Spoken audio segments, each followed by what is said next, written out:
besides the name, what else led you to believe that this was Brady material, if anything? The fact that he had been arrested multiple times in San Francisco, that could be considered Brady. The fact that he was a registered sex offender, that's Brady. And the fact that he was using aliases while testifying under oath was clearly Brady. To me, we ask all witnesses in every courtroom in the country to raise your right hand, swear to tell the truth, and as a sign that you're willing to do that, the first thing we have you do, including myself, is state and spell your correct first and last name. And in this situation, that didn't happen. Mr. Cantrell testified at least twice in this matter. Each time he testified, he used a different alias. So to me, this was clearly Brady.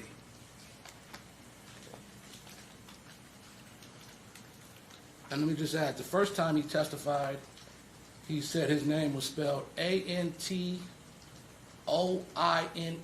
Mouton. The second time he testified, he said his name was spelled Antione,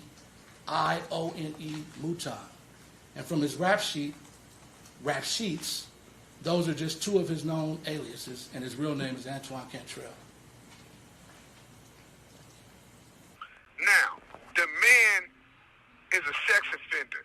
They never extrapolated that. They never gave that information.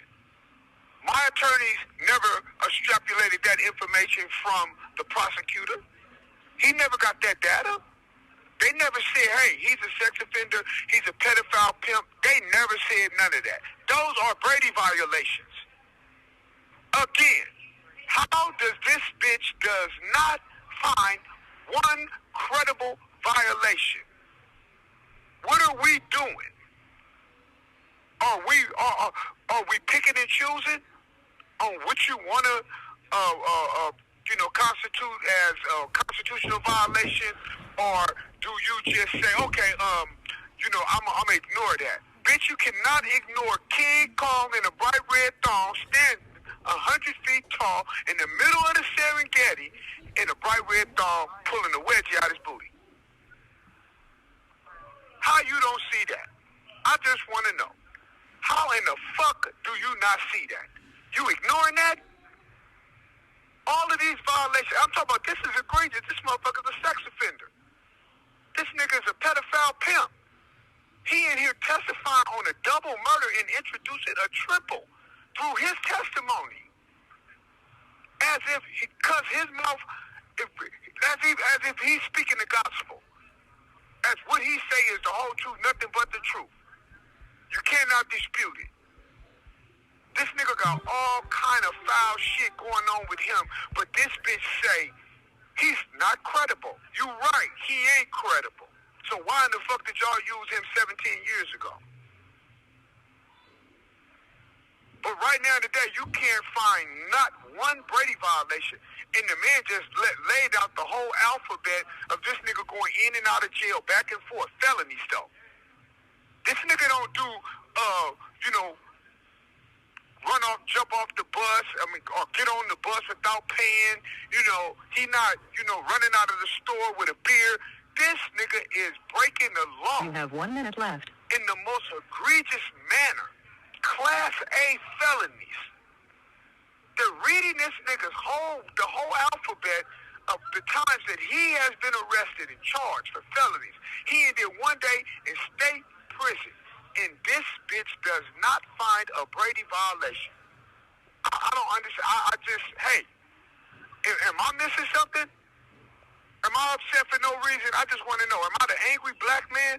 Fuck no. I'm the mad nigga. I'm not the angry black man. I'm the mad nigga. The angry black man was 17 miles back south. Bitch, we are entering the exit northbound mad nigga. That's where we at. Yeah. If you can please look at, in front of you, the supplemental declaration, paragraph 7, please.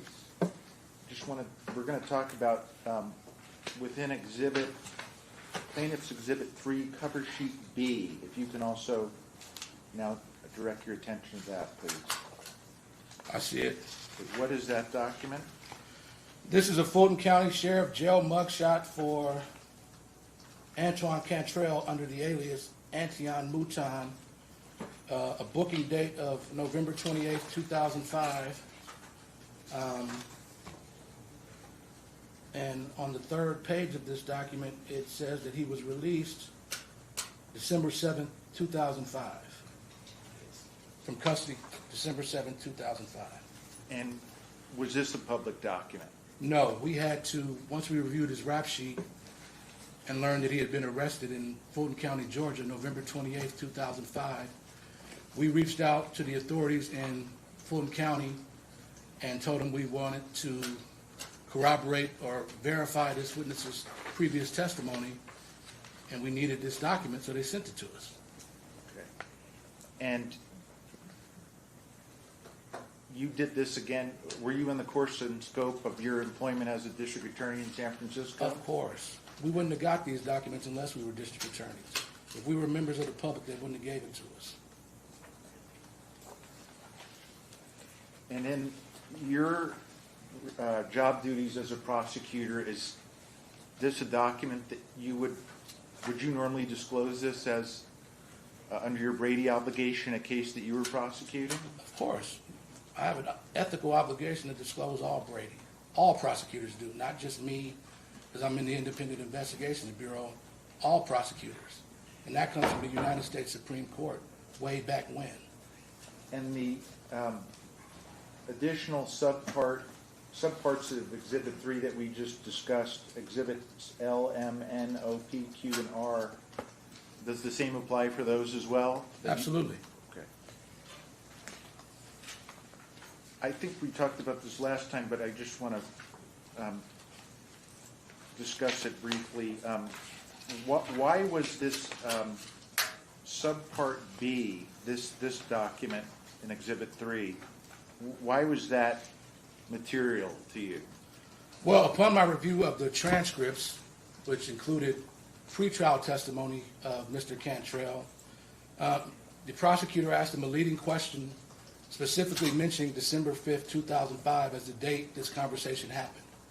So that date was elicited in the pretrial testimony as well as the trial testimony. Having this information in hand, I knew that that conversation couldn't have took place on December 5th, 2005. As such, this is Brady. It clearly impeaches what the witness testified to. In your job duties as a prosecutor, does your good faith or bad faith in turning over Brady materials, does that play into your decision? It's irrelevant. Good or bad faith doesn't matter. If you don't turn it over, it's a violation.